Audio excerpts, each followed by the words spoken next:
menjadi sehat, kita manusia harus selaras dengan alam. Salah satunya adalah mengikuti perubahan iklim. Bagi kita yang mungkin ada yang tinggal dengan 4 musim atau lainnya, maka hari ini kita di bab ketiga akan membahas tentang regulasi jiwa dengan 4 C, yaitu cara menjaga kesehatan di 4 musim. Nah, di sini kita akan bahas yaitu yang pertama mengenai musim semi, yang mana sesuatu bangkit kembali, lalu musim panas, yang mana segala sesuatu tumbuh subur, yang ketiga adalah musim gugur, yang segala sesuatunya matang, dan yang keempat musim dingin atau segala sesuatunya beristirahat dan bersembunyi. Lalu yang kelima kita akan membahas mengenai bahwa dengan mengikuti irama 4 musim ini kita bisa meregulasi tubuh dengan baik, dan yang keenam kita akan membahas bagaimana sebelum sakit datang kita bisa melakukan pencegahan terlebih dahulu. Nah, di sini kita melihat dalam Huangdi Neijing dikatakan, 春三月，此为化成，天地俱生，万物仪容，夜卧早起，王不与庭，披发还行，以使至生，生而勿杀，育而勿夺，赏而勿罚。此春气之应，养生之道也。逆之则上干，下为罕变，风长止少。Yang mana disebut sebagai 3 bulan musim semi itu adalah masa mendorong yang lama keluar dan melahirkan yang baru. Segala sesuatu bangkit kembali. Di antara langit dan bumi penuh dengan kehidupan. Segala sesuatu tumbuh dengan subur dan semarak. Pada saat ini, orang sebaiknya tidur lebih awal di malam hari dan bangun lebih pagi. Membiarkan rambut terurai, melonggarkan pakaian agar tubuh terasa rileks. Jika melanggar aturan ini, maka akan merusak fungsi hati, liver, dan pada musim panas bisa muncul penyakit yang bersifat dingin. Nah, jadi dalam musim semi itu ada penanggalannya juga ya, yang mana kita bisa mengetahui ada 6 pembagian waktu musim semi. Yang pertama itu adalah Lichuan, awal musim semi, Yushui, turunnya hujan, Jingzhe, bangunnya serangga, Chunfeng, titik seimbang musim semi, Qingming, terang dan jernih, dan Huyu, hujan yang menghasilkan biji-bijian. Jadi dari 6 ini biasa dibagi menjadi 3 tahap, yaitu awal, pertengahan, dan akhir musim semi. Nah, awal itu rumput mulai bertunas, bunganya siap-siap mekar, lalu pertengahan bunga-bunga bermekaran dengan indah, dan akhir musim semi itu bunga mulai layu, daunnya hijau dan rimbun mengkilap.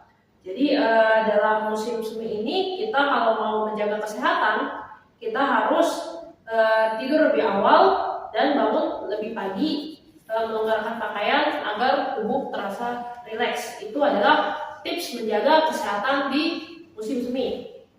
Selanjutnya yang kedua adalah mengenai musim panas. Dalam Huangdi Neijing dikatakan, 夏3月，此为泛秀，天地气交，万物华实，夜卧早起，午宴娱乐，时至午怒，时华应丑秀，使气得泄，若所爱在外，此下气之应，阳常之道也。逆者则上心，秋为灾虐，丰收则少。Yang mana 3 bulan musim panas itu adalah masa di mana segala sesuatu di alam semesta tumbuh subur dan indah. Pada saat ini energi langit turun ke bawah, sedangkan energi bumi naik ke atas, sehingga energi langit dan bumi saling berpadu. Tumbuhan berbunga dan berbuah, pertumbuhannya sangat pesat. Orang sebaiknya tidur pada malam hari dan bangun ketika fajar tiba. Menjaga semangat tetap penuh, suasana hati gembira, dan jangan mudah marah. Nah, jadi di musim panas ini kita nggak boleh mudah marah. Jika melanggar aturan ini, maka akan merusak fungsi jantung, dan pada musim gugur itu bisa terserang penyakit malaria. Nah, penyakit malaria di sini malaria khusus ya, yang mana nanti akan kita jelaskan di selanjutnya. Lalu selanjutnya kita lihat musim ketiga itu adalah musim gugur. Dalam Huangdi Neijing dikatakan, 秋3月，此谓荣平，天气宜急，地气宜明，早卧早起，与鸡俱兴，使志安宁，以缓秋行，收敛神气，使求气平，五外启志，使肺气清，此求气之应，阳手之道也。逆止之伤肺，冬为孙怯，奉常之少. Yang mana 3 bulan musim gugur. Nah, musim gugur itu dibagi jadi 6 bagian waktu juga ya, seperti musim semi. Dibagi musim gugur itu ada 6, yaitu Liqiu awal musim gugur, Chusu berakhirnya panas, Pailu embun putih, Qiufen titik tengah musim gugur, Hanlu embun dingin, dan yang keenam itu adalah Shuangjiang atau turunnya embun beku. Jadi musim gugur ini adalah musim yang penuh perubahan, bukan hanya suhu semakin menurun, tapi juga cuaca yang kian tidak menentu. Nah, di sini udara langit itu mulai kencang dan energi bumi menjadi jernih serta sejuk. Orang sebaiknya tidur lebih awal dan bangun lebih awal, menjaga ketenangan batin, tidak tergesa-gesa dan tidak gelisah. Jadi poinnya di musim gugur itu kita nggak boleh tergesa-gesa, nggak boleh gelisah juga. Jika melanggar aturan ini, maka akan merusak fungsi paru-paru, dan pada musim dingin bisa terserang penyakit diare atau buang air yang tidak terkendali. Nah, itu adalah cara kita menjaga kesehatan di musim gugur. Selanjutnya yang terakhir itu adalah musim dingin. Dalam Hongti Neijing dikatakan Dong San Yue, ci wei bi chang, shui bing di che, wu rao hu yang, zao wo wan qi, bi dai re guang, shi zhi ruo fu ruo ni, ruo you si yi, ruo yi you de, 去寒就温，补泻皮肤，湿气极多，此冬气之应，阳常之道也。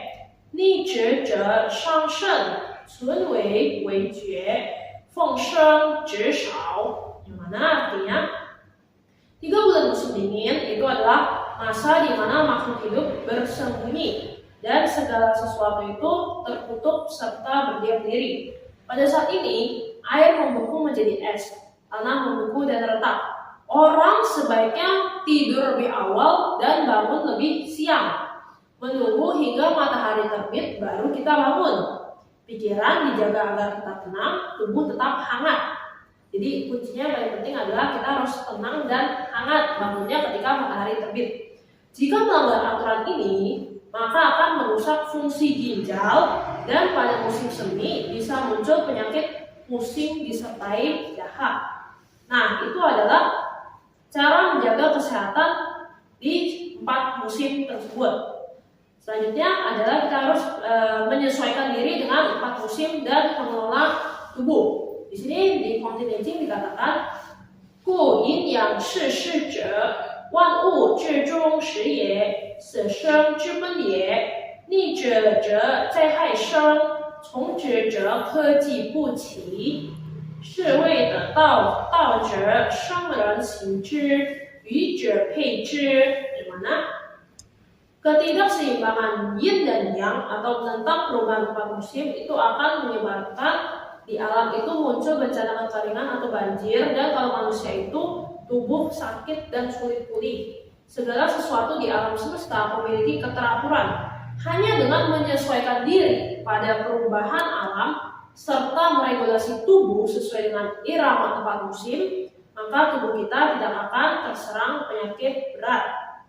Nah, di sini juga ada kalimat 道者生人行之，愚者配之, yang artinya orang bijak itu menjadikan tau itu dijalankan dan diwujudkan dalam tindakan nyata, sementara orang bodoh itu tau hanya dipakai untuk hiasan, alat pamer, atau bahan untuk membual. Jadi intinya dalam Hongti Neijing ini dikatakan kita itu harus menjadi orang bijak yang mengikuti jalan tau, mengetahui cara pemeliharaan kesehatan dan menyesuaikan diri dalam berbagai perubahan musim tersebut. Nah, terakhir di bab ini yang paling penting adalah pembahasan mengenai mencegah sebelum sakit. Di Huang Di Jing dikatakan 从阴养生，逆之则死；从知止治，逆之则乱。反身为逆，是为内阁。是故圣人不治已病，治未病。不治已病，治未病. Ini harus kita highlight ya. 不治已病，治未病 artinya tidak menyelesaikan penyakit yang sudah terjadi, tetapi menyelesaikan penyakit sebelum penyakit itu datang. Lanjut. 不治已乱，治未乱. Tidak menyelesaikan kekacauan yang sudah terjadi, tetapi mencegah agar kekacauan tidak terjadi. 其者谓也，夫病已成而后药之，乱已成而后治之。譬有咳而穿井，斗而助兵，不以晚乎? Jadi dibilang segala sesuatu itu lahir dari yin dan yang, artinya seperti ini ya. Mengikutinya akan hidup dan melawannya akan mati, mengikutinya akan tertib, melawannya akan kacau. Membalik yang seharusnya selaras menjadi perlawanan, itulah yang disebut sebagai penghalangan dari dalam atau neke.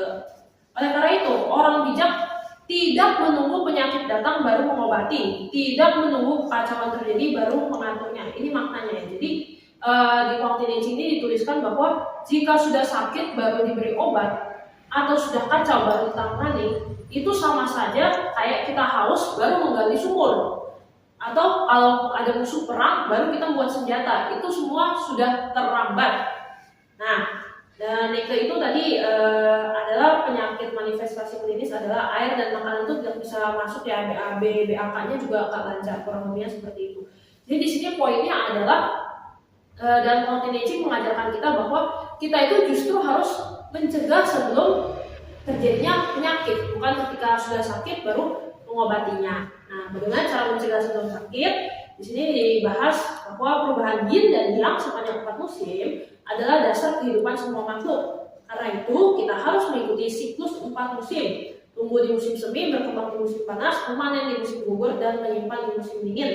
Bila melanggar aturan ini, maka akan merusak dasar tubuh dan menyebabkan tubuh terluka lalu jatuh sakit. Karena itu, kita tidak boleh menunggu sampai sakit baru diobati, melainkan harus mencegah sebelum penyakit muncul. Nah, jadi apa yang dimaksud dengan melanggar yang ini? Yang 4 musim itu adalah hukum alam.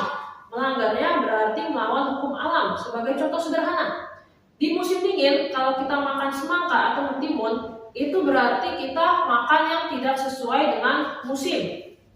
Nah, jadi ini bukan berarti di luar musim sama sekali nggak boleh dimakan ya. Tapi kalau kita terlalu banyak, maka tubuh akan mudah sakit. Maksudnya mengapa? Mengapa semangka dan mentimun itu tidak dianjurkan makan di musim dingin?